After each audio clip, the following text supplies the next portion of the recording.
A new initiative in the global fight against anti-Semitism. The leaders of 7 Jewish communities in the diaspora are forming a new organization called J7.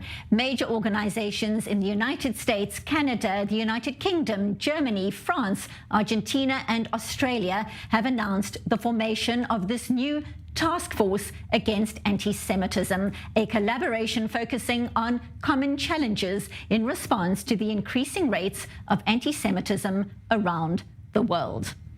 So for more, it's a pleasure to welcome Jonathan Greenblatt, the CEO and National Director of the Anti-Defamation League, joining us from New York. Jonathan, thank you so much for your time on this day. So it's sad to think that in 2023, there is even a need for a global task force like this, J7, 7 countries, large Jewish communities in what you call liberal democracies. Talk us through the steps to set this task force up in the first place. Sure. Well, first of all, thank you for having me here. It is such a pleasure to be on I-24. I so admire the work that the network does and bringing the Israeli perspective to news events. So thank you for what you do. Look, in this moment today, J7 seems so important, and it came out of the 125th anniversary of the World Zionist Conference in Basel. I was attending, representing the American Jewish community with some others, and I was working alongside my colleagues from the CRIF, the Jewish Representative Organization in France, and we were talking about the similar challenges we face: the rise of the right-wing anti-Semitism, the surge of radical sort of anti-Zionism from the left, the challenge from religious extremists, and realizing we had much in common, and about the merits of maybe if we coordinated our efforts, shared best practices, we could develop a common defense against this rise of anti-Semitism. And prior to this job at the ADL, I worked in the Obama White House, and I staffed G7 meetings. And so we started to see quickly that building on the model of the G7, now those are the largest, economies in the world. This would be the largest Jewish communities in diaspora. Right. But an annual summit, work streams, and a constant focus on how can we work together to do better for our people. And Jonathan, specifically when you're looking at the United States, what are the main reasons for this uptick in anti-Semitic incidents, specifically where you are? What are the main factors behind the spike in incidents in recent years? It's a great question. I think you can look at the spike of anti-Semitism in the U.S. is attributed to a few things. Number one, we have the explosion of populism, divisive populism in the United States, with hardened voices on the far right and the far left, who see conspiracy theories in everything. And anti-Semitism itself, in some ways, is the oldest conspiracy theory. So political polarization and division, number one. Number two, we've seen the mainstreaming of extremists.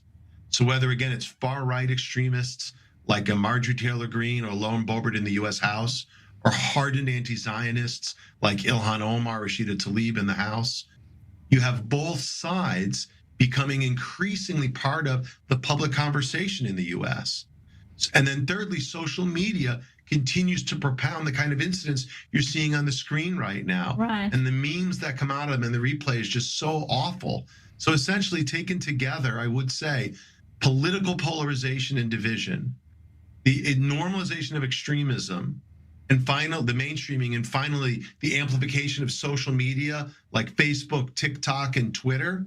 Right. All that's led to this normalization of anti-Semitism, and it's really quite terrifying. Well, talking of exactly that, you personally respond through the Anti-Defamation League to high-profile TV personalities, singers, and celebrities who sometimes espouse anti-Semitic tropes and rhetoric. In the most recent incident, even the White House has condemned comments from Fox News Channel host Greg Gutfeld when he said that you had to be useful to survive Nazi death camps. Your response there? Look, that was an abhorrent comment. I mean, they were drawing from the abhorrent new policies in the state of Florida that suggested that enslavement was good for Black people because, quote, they learn new skills. I mean, that's a bewildering and racist comment. And then trying to say, and what he was doing there, Gutfeld, was he was paraphrasing, I can't remember the author's name, but he was paraphrasing a famous writer. Viktor was Frankl. Talking about pardon? Viktor Jacob Frankl. Viktor Was Frankl. paraphrasing how Jews had to be useful. But I think my bottom line is keep the Holocaust out of your political conversations. Don't instrumentalize Jews in our suffering to score points with your partisans. I think the Shoah should be beyond reproach. And look, the worst thing of all is when Jews fight with other Jews about these issues. Right. This, on Erev Tish B'Av, we should keep in mind that when Jews fight with Jews, the anti-Semites win.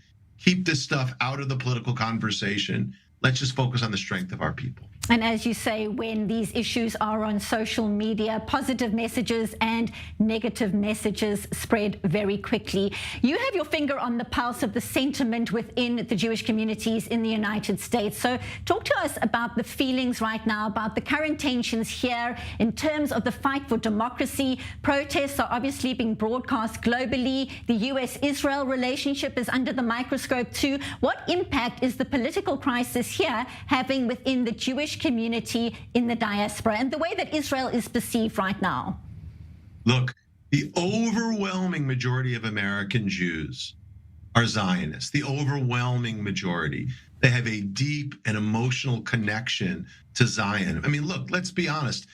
Zionism isn't, 75 years old. Zionism is 2,000 years old, right? It comes from our text I read in the Siddur, every Shabbat when I go to shul. So many Americans feel connected, which is why in this moment, American Jews feel pained to see the fighting in Israel, to see both sides going at each other. We love Israel as a Jewish homeland.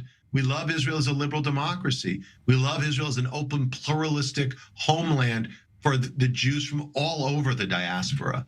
So to see Jews fighting with other Jews, I think it hurts.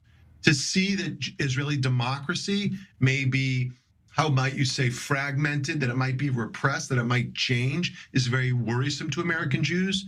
To see leaders who are unwilling to strike compromise, who are unwilling to show humility, is also very upsetting. And again, as we move into Tish B'Av, I think we need to see why this is so painful. There should be no space for selfies. And there should be no thinking of politics as a zero-sum game. Politics is not a zero-sum game. I win, you lose. Politics is the art of the possible and staying in relationship even with those with whom you disagree. So I really applaud what Bougie was trying to do and has been to strike some kind of compromise. I don't want to say what that should look like, but Israel should remain an open, liberal democracy where secular and religious can live together in a harmonious way, where any person, regardless of how they pray, Jewish or non-Jewish, can live with one another. And so we really hope there'll be a pathway through this very difficult moment, and that really the leadership in Israel will remember what the sages taught us about living with one another and about Shalom Bayit, and rekindle that spirit once and for all. And if you want more great content like that from I-24 News, just hit the subscribe button. It's as easy as that.